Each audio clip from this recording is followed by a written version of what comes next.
the forcefulness with which we us them, the automaticity, the innateness, the implicitness of it, the one thing I take comfort from is it's incredibly easy to manipulate a human as to who counts as an us and who counts as a them. And you could change those categorizations within a second. One of the most depressing findings in that whole literature is you stick somebody in a brain scanner and you're flashing up faces for 1/10 of a second, and in your average human, you flash up the face of somebody of a different race and you get activation of the amygdala, a part of the brain having to do with fear and aggression and anxiety. This is incredibly depressing.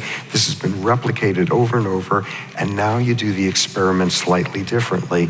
Get the right sort of person in that brain scanner, and now you're flashing up and each face is wearing a baseball cap, either with the logo of the home team or the rival team. And if the person in the scanner is the right sort of sports fanatic, their amygdala activates now for the other sports team. It doesn't track any other feature. In other words, within a second, you could unwire supposedly, this long-lasting, humans have evolved different racial categories, and it's innate and it's implicit in 1/10 of a second. And I don't know what millennium baseball was invented in, but it's fairly recent, and that could trump that in 1/10 of a second. In other words, it may be, as a pessimistic finding, that we inevitably break the world into us's and thems, but it's really easy to get us to have far more inclusive us categories and far more benign ways of dividing the world.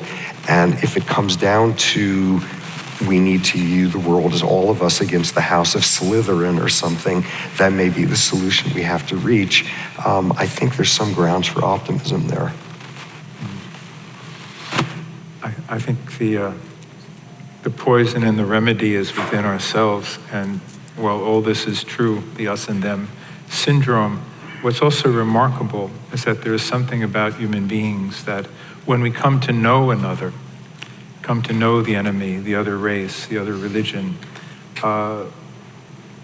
that the us and them can dissolve. And that's an extraordinary fact. Yep. That's where the hope lies. Our othering is so much about not knowing the other. There's a story in my tradition where Ali, who is the close companion of Muhammad, son-in-law, was walking down the street with another friend of his, and he gives a nice wave and smile to somebody who's passing by. And then Ali's friend says, "Don't you know that that guy hates you? Why did you give him that big hello?" And Ali just said, "He doesn't know. He doesn't hate me. He doesn't know me." Yeah. I think, in response to Dan's question, is that if we... I think we lost your microphone. 1 second. No, it's not. You want to try? Is it okay? Is it coming through? Or should I use this one? Yes. Yeah. Yeah. Lost my voice. Is that if we only looking at our physiology, it is hardwired, the us and them. And so like in our school, for instance, our spiritual school, there is this whole movement about diversity and inclusivity. And people think we just need to do a little few things to include more races, more. And I keep telling them, it's not that easy. It's hardwired. We have to overcome something profound. It's not a matter of just, it is partly knowing each other. If you go to school with different races, it helps. But it is really our spiritual nature, I think, is the hope. Because our spiritual nature, we realize in it, it is the nature of everybody. Although we are different, there's us and them. But if you know the spiritual nature, you see the spiritual nature of them is the same as my spiritual nature. And it's not, it is similar, it is the same one. So the them is really me. From a spiritual perspective, there's no us and them. Us and them exists only as biologically, as just all primates have it. And we are some of the primates. So if we depend on that, there is some hope, but it is not really sufficient to really make it possible without the inclusion of spirit.